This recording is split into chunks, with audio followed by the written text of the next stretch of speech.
Assalamualaikum warahmatullahi wabarakatuh. Orang yang ikhlas itu berada di dalam bahaya yang besar. Ceramah disampaikan oleh Kiai Haji Muhammad Bakit, Kalimantan Selatan.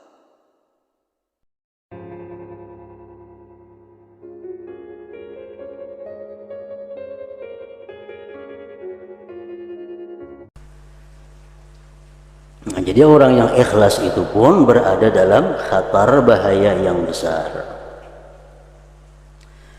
Amal perbuatan tanpa niat adalah suatu kepayahan. Kita bersedekah tapi kada niat, kada ada niatnya, sia-sia. Sembahyang 1000 rakaat cuma kada berniat, kada ada pahalanya. Amal perbuatan tanpa niat adalah suatu kepayahan. Dan niat tanpa ikhlas adalah riya. Dan riya itu sebanding dengan nifak, kemunafikan. Dan riya bersama maksiat adalah sama. Dan ikhlas tanpa sidik dan pembuktian adalah bagaikan debu yang berterbangan. Keikhlasan tapi tanpa kejujuran, tanpa pembuktian, itu adalah sia-sia. Rasulullah sallallahu alaihi wasallam bersabda, "Innallaha ta'ala la yanzuru ila ajsamikum wa amwalikum wa innama yanzuru ila qulubikum wa a'malikum." Artinya sesungguhnya Allah Ta'ala tidak memandang kepada tubuh-tubuhmu dan harta-hartamu, dan hanya saja Dia memandang kepada hatimu dan amal perbuatanmu. Hanya saja Allah memandang kepada hatimu, karena hati itu tempat dugaan niat. Allah memandang kepada hati. Bila hatinya bagus, hanya dipandang Allah amalnya. Kenapa dipandang hati? Karena hati itu tempatnya niat. Tempatnya niat.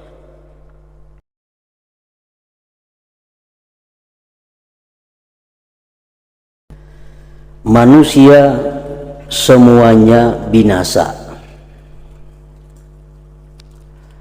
kecuali orang-orang yang berilmu. Dan orang-orang yang berilmu semuanya binasa kecuali orang-orang yang beramal, kecuali orang-orang yang mengamalkan ilmunya. Dan orang-orang yang beramal semuanya binasa. Orang-orang yang mengamalkan ilmunya pun binasa, kecuali orang-orang yang ikhlas. Dan orang yang ikhlas itu berada dalam khatar yang besar, dalam bahaya yang besar.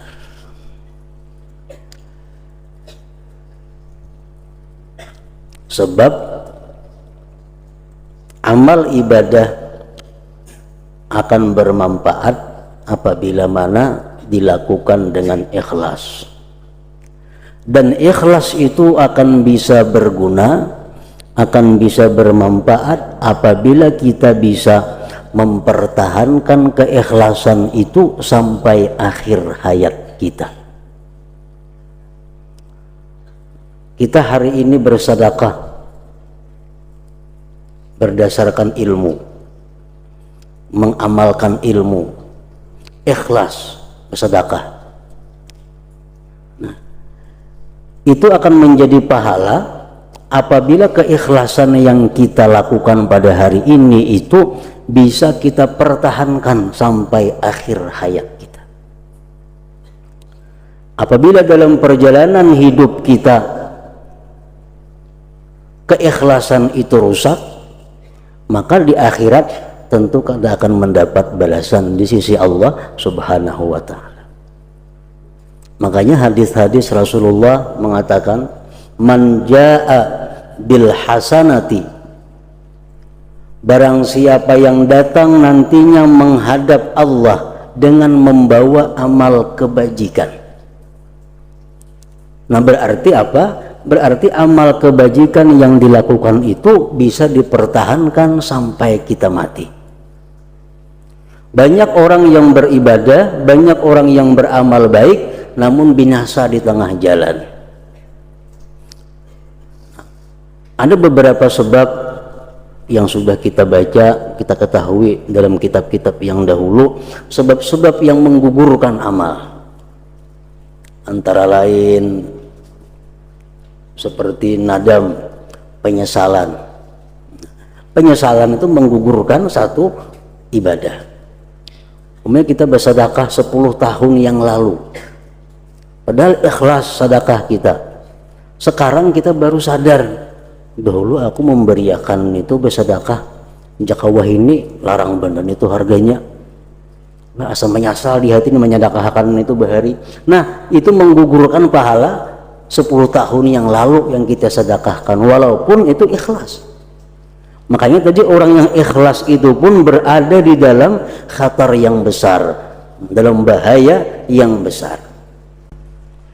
Firman Allah mengatakan, yauma la yanfa'u malu wala banun illa man atallah biqalbin salim. Hari kiamat itu tidak berguna harta, tidak berguna anak, kecuali orang yang datang menghadap Allah biqalbin salim, dengan hati yang selamat. Nah, artinya apa? Amal ibadah yang dilakukan itu akan berguna apabila sampai kita mati bisa menghadap Allah membawa dengan amal ibadah itu. Kalau orang berbuat kebaikan, sebesar apapun kebaikan itu, kalau umpamanya di akhir-akhirnya dia murtad, nah itu sudah jelas amal kebaikannya akan gugur. Tapi banyak hal yang menggugurkan amal dan perbuatan itu, seperti kita ikhlas membantu si fulan, kita ikhlas memberikan pertolongan kepada si fulan. 20 tahun berikutnya lalu kita menyebut-nyebut, dahulu tahu lah ikam 20 tahun yang lalu tuh si fulan itu kadang apa-apanya aku nang membantuinya, aku nang modaliinya, jangan tidak ada jadi apa-apa. Padahal 20 tahun lalu kita ikhlas membantu itu. Tapi karena sekarang ini kita menyebut-nyebut, itu akan menggugurkan pahala.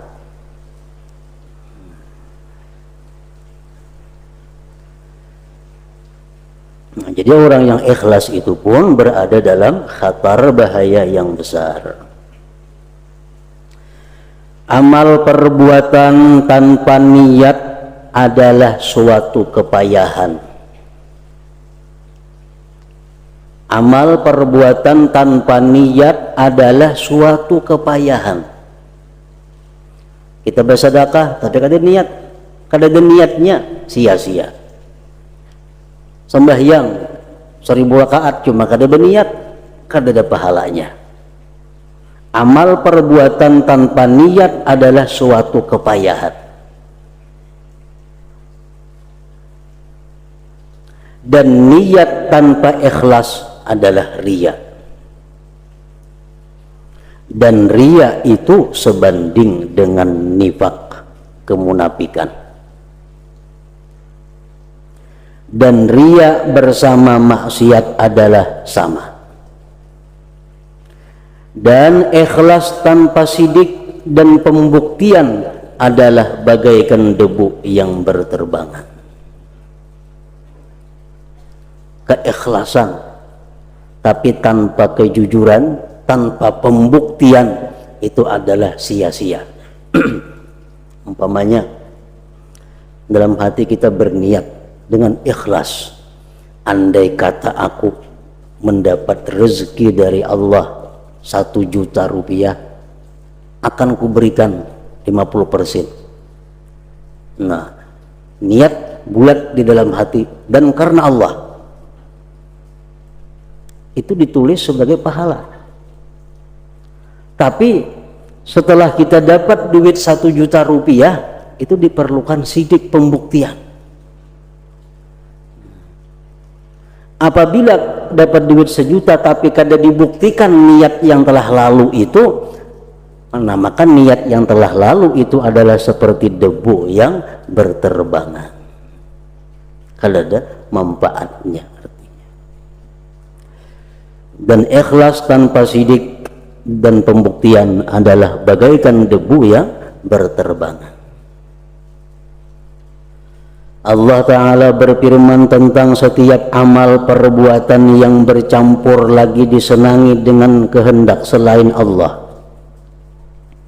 Wa qadimna ila ma 'amilu min 'amalin faja'alnahu haba'an manthura. Artinya, dan kami hadapi segala amal yang mereka kerjakan, lalu kami jadikan amal itu bagaikan debu yang berterbangan. Amal ibadah dijadikan Allah seperti debu yang berterbangan karena niatnya itu tidak murni karena Allah Subhanahu wa ta'ala. Mudah-mudahan saya mengetahui, ujar Imam Ghazali, bagaimana orang yang tidak mengetahui hakikat niat itu membetulkan niatnya.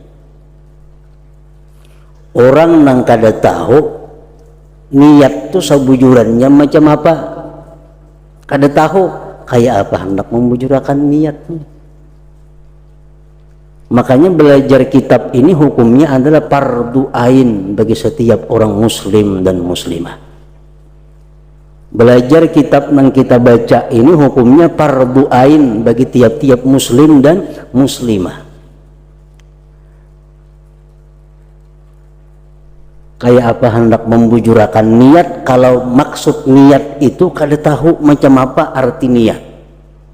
Apa dimaksud dengan niat, apa dimaksud dengan cita-cita, apa dimaksud dengan kebulatan hati, itu berbeda-beda. Atau bagaimana mengikhlaskan orang yang telah membetulkan niat apabila ia tidak mengetahui hakikat ikhlas. Kayak apa hendak ikhlas beribadah, arti ikhlas itu aja macam kada tahu. Ikhlas fardu ain tiap-tiap muslim dan muslimah. Pengertian niat sudah tahu, kayak apa niatnya supaya ikhlas, kalau arti ikhlas kada tahu. Dikira asa ikhlas sudah sembahyang, asa ikhlas sudah bersedekah, asa ikhlas sudah berbuat, padahal kada tahu ngapa sebujurnya ikhlas itu. Atau bagaimana orang yang ikhlas menuntut dirinya dengan sidik apabila ia tidak mengetahui arti sidik itu dengan sebenarnya. Maka tugas yang pertama bagi setiap hamba yang berkehendak taat kepada Allah adalah bahwa ia belajar niat. Kebanyakan kita mengartikan niat sembahyang umpamanya. Dikira niat sembahyang tuh yang waktu Allahu Akbar itu dalam hati saja aku sembahyang fardu zuhur 4 rakaat mengikut imam. Dikira itu niat, padahal itu bukan niat. Makanya panjang Allah berapa panjangnya. Kenapa? Membaca dalam hati saja aku sembahyang fardu zuhur 4 rakaat menghadap kiblat mengikut imam tunai karena Allah Ta'ala.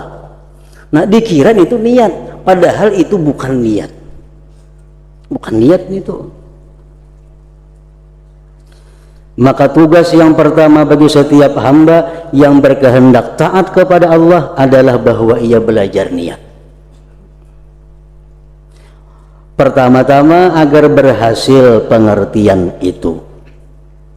Kemudian ia membetulkannya dengan perbuatan setelah memahami hakikat sidik dan ikhlas.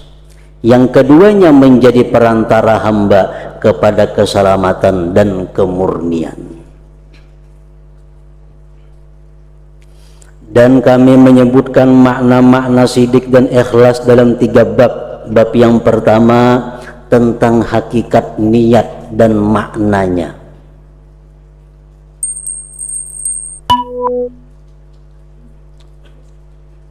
Bab yang kedua tentang ikhlas dan hakikat-hakikatnya.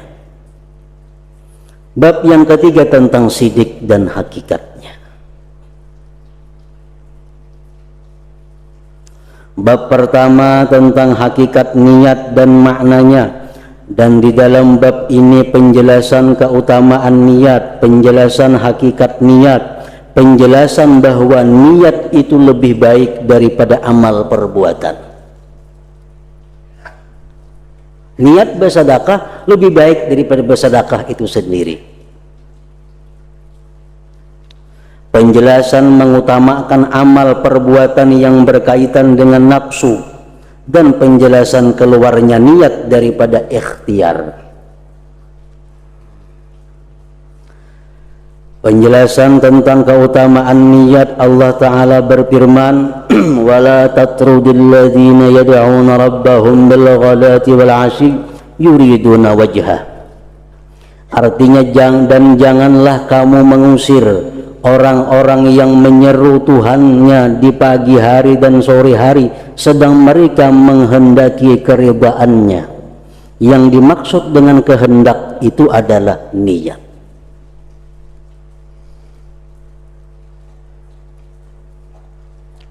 Waktu di Mekah, Rasulullah Shallallahu Alaihi Wasallam beliau duduk di satu tempat dikelilingi oleh sahabat-sahabat beliau, yang mana sahabat-sahabat beliau pada awal-awal Islam itu adalah kebanyakan para fakir miskin dan hamba sahaya.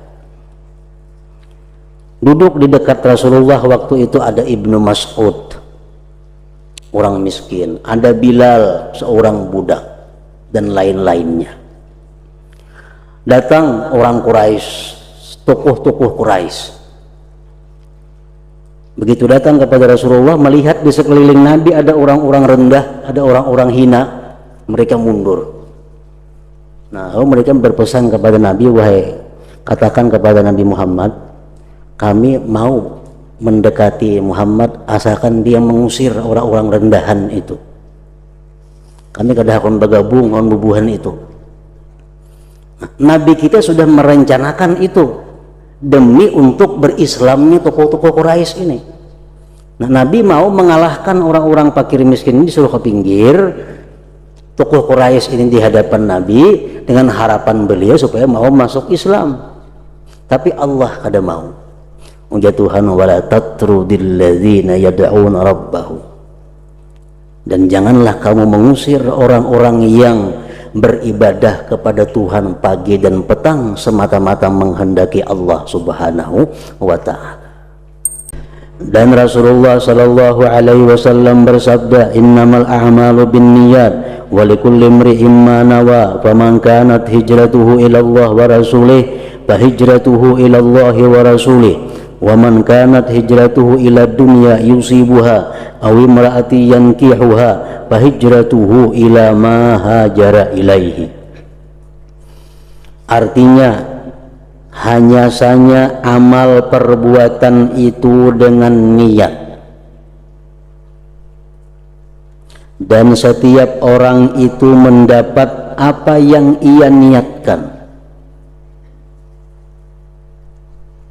Kalau niatnya karena Allah, dia berhak mengambil balasan di sisi Allah. Kalau dia niatnya untuk mendapatkan surga, dia akan dapat surga. Niatnya akan mendapatkan keridhaan Allah, dia dapat keridhaan Allah. Maka barang siapa hijrahnya kepada Allah dan Rasulnya, maka hijrahnya itu kepada Allah dan Rasulnya. Barang siapa yang meninggalkan kota Mekah ke Madinah semata-mata menjunjung perintah Allah dan Rasul, maka dia akan dapat pahala keridhaan daripada Allah dan Rasul.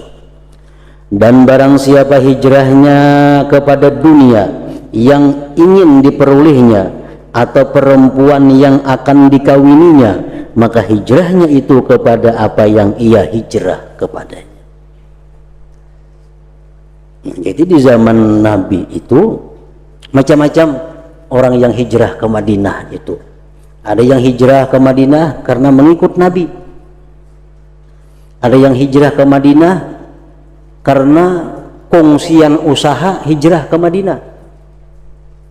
Ada yang hijrah ke Madinah karena tunangan hijrah ke Madinah.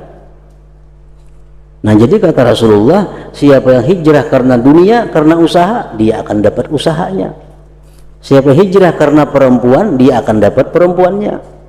Siapa hijrah kepada Allah dan Rasul, dia akan mendapatkan Allah dan Rasulnya. Dan Rasulullah sallallahu alaihi wasallam bersabda, "Aktsaru syuhada ummati ashabul parsi wa rubba katilin bainas saffaini Allahu a'lam biniyatihi." Artinya, kebanyakan orang-orang yang mati syahid di antara umatku adalah orang-orang mati di atas alas tidur. Jadi artinya, ujar Nabi kita, orang yang paling banyak mati syahid di antara umatku itu adalah orang yang mati di atas hamparannya, bukan mati waktu peperangan. Kenapa sebabnya?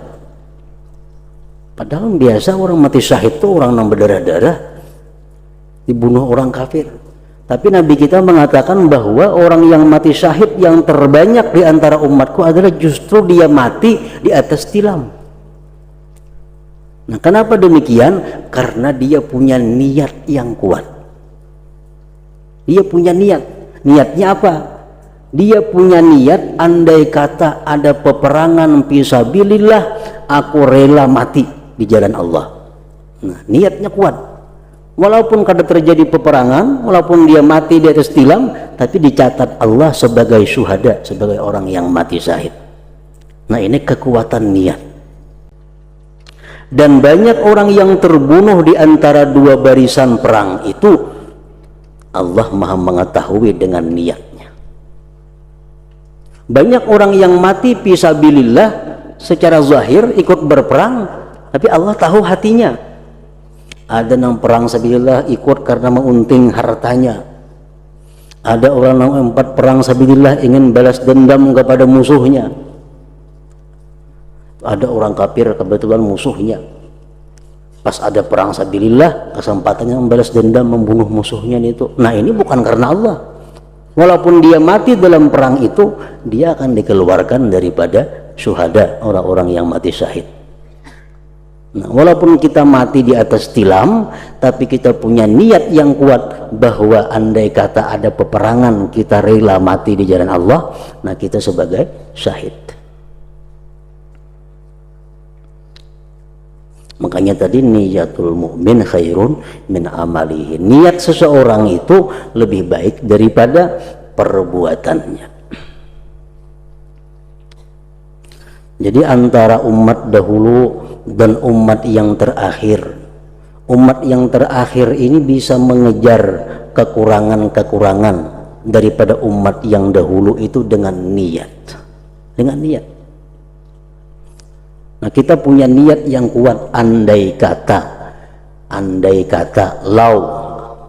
kata aku hidup bersama Rasulullah sallallahu alaihi wasallam, andai kata aku hidup di masa beliau, maka separuh hartaku ini akan kuserahkan kepada beliau untuk sabilillah.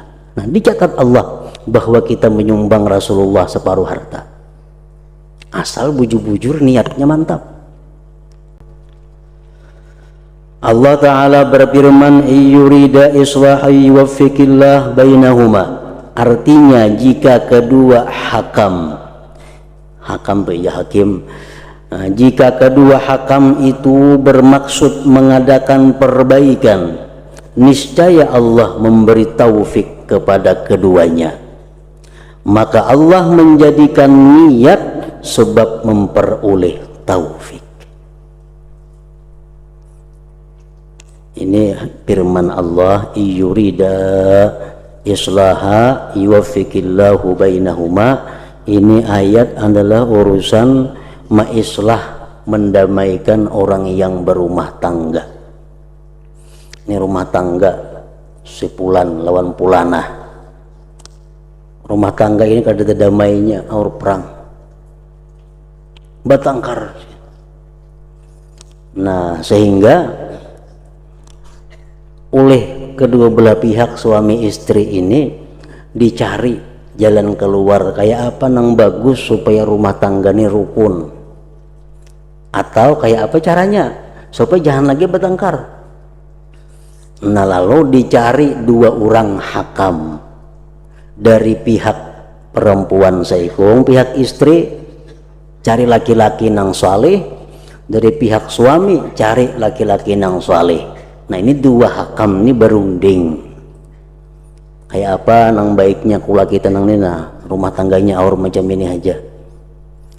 Nah, bila nang dua hakam ini bagus niatnya, bagus tujuannya, Allah akan memberi taufik, memberi petunjuk jalan keluar kayak apa nang bagus. Nah, jadi artinya niat yang bagus itu sebab untuk memperoleh taufik dari Allah Subhanahu wa ta'ala. Rasulullah sallallahu alaihi wasallam bersabda, innallaha ta'ala la yanzuru ila ajsamikum wa amwalikum wa innama yanzuru ila qulubikum wa a'malikum. Artinya sesungguhnya Allah Ta'ala tidak memandang kepada tubuh-tubuhmu dan harta-hartamu, dan hanya saja dia memandang kepada hatimu dan amal perbuatanmu. Hanya saja Allah memandang kepada hatimu, karena hati itu tempat dugaan niat. Allah memandang kepada hati. Bila hatinya bagus, hanya dipandang Allah amalnya. Kenapa dipandang hati? Karena hati itu tempatnya niat, tempatnya niat. Dan Rasulullah sallallahu alaihi wasallam bersabda, innal abda la ya'malu a'malan hasanatan fatas'adul malaikatu bi suhufin mukhattamah fatulqa baina yadayillahi ta'ala fayaqulu alqu hadhihi as-sahifah fa innahu lam yurid bima fiha wajhi. ثم ينادي الملائكة اكتبوا له كذا وكذا فيقولون يا ربنا إنه لم يعمل شيئا من ذلك فيقول الله تعالى إنه نواه. Artinya sesungguhnya hamba itu melakukan amal-amal perbuatan yang baik. Misalnya sembahyang itu amal baik, sembahyang berjamaah amal yang baik. Lalu para malaikat naik dengan membawa lembaran-lembaran amal yang dicap, lalu dihadapkan di hadapan Allah Ta'ala. Nah, ini catatan amal si fulan, ya Allah, dia sembahyang zuhur berjamaah, dia sembahyang asar berjamaah. Maka dia berfirman, limparkan ya Tuhan lembaran amal ini, buang lembaran amal itu, karena sesungguhnya ia tidak menghendaki keridhaanku dengan apa yang ada di dalamnya. Ini kada ikhlas ya Tuhan, buangnya itu.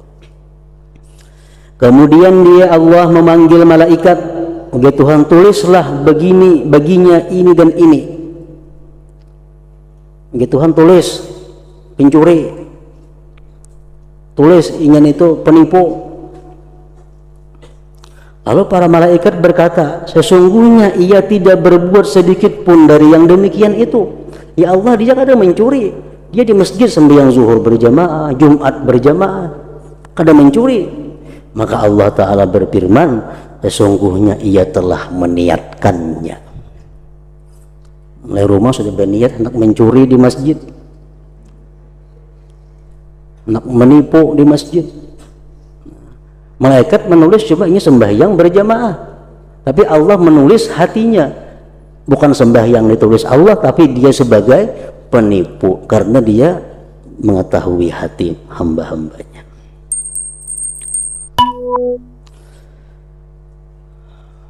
sungguhnya ia tidak berbuat sedikit pun dari yang demikian itu. Maka Allah Ta'ala berfirman, sesungguhnya ia telah meniatkannya. Rasulullah sallallahu alaihi wasallam bersabda, "An-nasu arba'atun, rajulun atahu Allah azza wa jalla ilman wa mala, fa huwa ya'malu bi ilmihi wa ma fi malihi, fa yaqulu rajulun law atani Allah ta'ala mithla ma atahu la amiltu kama ya'mal, fa huma fil ajri sawa. Wa rajulun atahu Allah ta'ala malan wa lam yu'tihi ilma, fa huwa yatakhabbatu bi jahlihi fi malihi, fayaqulu rajulun law atani Allahu mithla ma atahu amiltu kama ya'malu fahuma fil wizri sawa." Artinya manusia itu 4 macam, yaitu seorang laki-laki yang diberi Allah azza wa jalla ilmu dan harta, lalu ia beramal dengan ilmunya pada hartanya. Dia kaya dan punya ilmu, lalu dia bisa mengelola kekayaannya dengan ilmu agama. Lalu laki-laki lain berkata, seandainya Allah memberi kepadaku seperti apa yang diberikan kepada orang itu, niscaya saya beramal sebagaimana ia beramal. Maka keduanya dalam pahala adalah sama. Dan seorang laki-laki yang diberi oleh Allah Ta'ala harta tetapi tidak diberi ilmu, lalu ia bertindak dengan kebodohannya pada hartanya, lalu laki-laki lain berkata, seandainya Allah memberi kepadaku seperti apa yang diberikan kepada orang itu, niscaya saya berbuat sebagaimana ia berbuat. Maka keduanya dalam dosa adalah sama. Apakah kamu tidak melihat bagaimana laki-laki itu bersekutu dengan orang itu dengan sebab niat? Dengan sebab niat sama dapat pahala, dengan sebab niat sama mendapat dosa.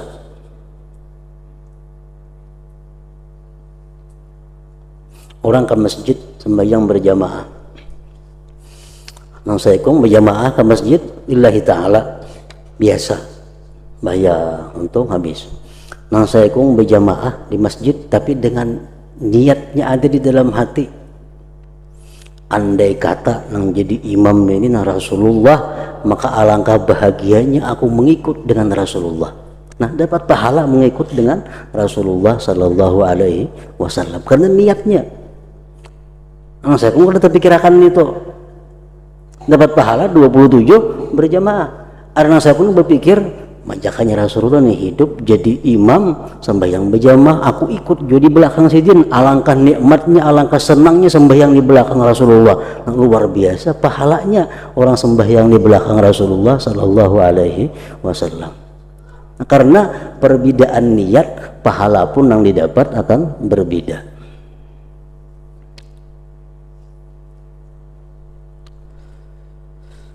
Begitu pula hadis Anas bin Malik bahwa ketika Rasulullah sallallahu alaihi wasallam berangkat pada perang Tabuk, maka beliau bersabda, "Inna bil madinati aqwaman ma qata'na wadiyan wala wati'na mauti'an yaghizul kuffara wala anfaqna nafaqatan wala asabatna makhmasa illa syarikuna fi dzalik wa hum bil Madinah." Qalu wa kaifa dzalik ya Rasulullah wa laysu ma'ana, qala habasahumul uzru fasyariku bihusnin niyyat.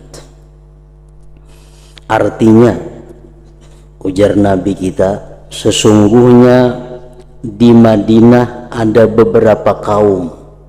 Ini Nabi bersabda waktu beliau dalam peperangan Tabuk, tempat yang jauh dari Madinah.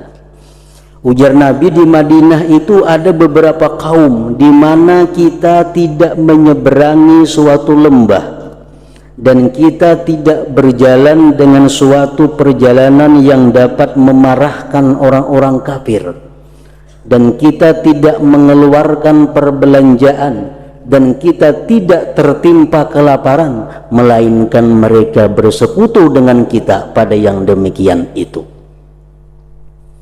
Nabi di Madinah ada orang-orang saudara-saudara kita yang dapat pahala seperti kita, padahal mereka kada umpat menyeberang lembah, kada umpat berjalan, kada umpat susah payah, tapi pahala mereka tinggal di Madinah sama dengan pahala kita perang Tabuk ini. Mereka sahabat bertanya, bagaimana demikian wahai Rasulullah? Bagaimana bisa wahai Rasulullah? Kita lapah berperang di Madinah dapat pahala lah, sedang mereka tidak bersama kita. Rasulullah SAW bersabda, mereka ditahan oleh uzur. Mereka uzur. Andai kata kalau ada uzur, mereka pasti umpat. Andai kata mereka kalau ada sesuatu masalah, mereka pasti ikut berperang bersama kita. Tapi karena mereka sakit, ada mereka mengurus orang nanggaring, ada yang mengurus itu, sehingga kadang-kadang umpat kita, tapi niatnya tetap umpat kita. Nah, maka mereka bersekutu dengan sebab niat yang baik. Dengan sebab niat yang baik. Dalam hadis Ibnu Mas'ud disebutkan, man hajara yabtaghi syai'an fahuwa lahu. Artinya barang siapa berhijrah untuk mencari sesuatu, maka ia bagi sesuatu itu. Lalu seseorang laki-laki berhijrah, kemudian ia mengawini seorang perempuan dari kami, maka ia disebut muhajir Ummi Qais. Laki-laki ini hijrah ke Madinah karena tunangannya Ummi Qais hijrah ke Madinah. Anda kada umpat hijrah, tia tunangan hijrah, umpat juga ke Madinah hijrah, sampai di Madinah kawin lawan tunangan. Jadi pada akan orang ingin itu menghijrahi Ummi Qais ngarannya, bukan hijrah ke Madinah, kada hijrah kepada Ummi Qais. Begitu pula dalam hadis bahwa seorang laki-laki terbunuh fisabilillah dan ia dipanggil qatilul himar, orang yang terbunuh karena keledai, karena ia memerangi laki-laki lain untuk mengambil harta salapnya dan keledainya. Orang yang dibunuh di jalan keledai ngarannya. Lalu ia terbunuh atas demikian, maka ia disandarkan kepada niat. Dalam hadis Ubadah dari Rasulullah sallallahu alaihi wasallam bersabda, man ghaza wa huwa la yanwi illa iqala falahu manawa. Artinya barang siapa berperang sedang ia tidak berniat kecuali tali pengikat, maka ia memperoleh apa yang diniatkan. Nah, dalam perang itu ada harta yang disebut ghanimah, ada harta yang disebut ngarannya salab. Salab itu adalah harta yang ada di tubuh orang kafir. Misal orang kafir memakai gelang jam, orang kafir beutas, orang kafir beikat pinggang, orang kafirnya bakuda, orang kafirnya bepedang, berhadapan lawan kita, kita bunuh orang kafir itu. Nah, seluruh harta yang ada pada diri orang kafir itu ampun kita. Itu ngarannya salab. Nah, jadi sebagian orang Islam ada yang maunting namanya orang kafir nang tasugih itu ditanginya. Nah, karena utas kiri kanan, gelang jam macam-macam di tangan banyak. Nah, jadi itu ngarannya orang yang berperang karena itu. Nah, kalau dalam peperangan itu kita dapat kebun, dapat gedung, dapat macam-macam, nah itu ngarannya harta ghanimah, harta pampasan perang. Kalau dalam tubuh orang kafir itu ngarannya harta salab. Ubay berkata, saya meminta tolong kepada seorang laki-laki yang berperang bersamaku. Lalu ia berkata, tidak, sehingga kamu memberi upah kepadaku. Maka saya berikan upah kepadanya. Lalu saya sebutkan demikian itu kepada Rasulullah sallallahu alaihi wasallam, maka beliau bersabda, laisa lahu min dunyahu wa akhiratihi illa ma ja'alta lahu. Artinya tidak ada baginya dari dunianya dan akhiratnya selain apa yang kamu jadikan upah baginya. Nah, upah itu bang sudah. Diriwayatkan dalam cerita-cerita Bani Israel bahwa seorang laki-laki berjalan di bukit pasir dalam keadaan lapar. Lalu ia berkata dalam dirinya, jikalau pasir ini makanan, niscaya saya bagikannya di antara manusia. Maka Allah mewahyukan kepada Nabi mereka, katakanlah kepada laki-laki itu bahwa Allah Ta'ala telah menerima sedekahmu.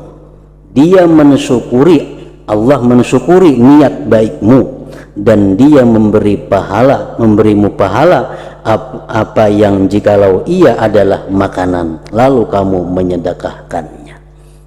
Nah, ini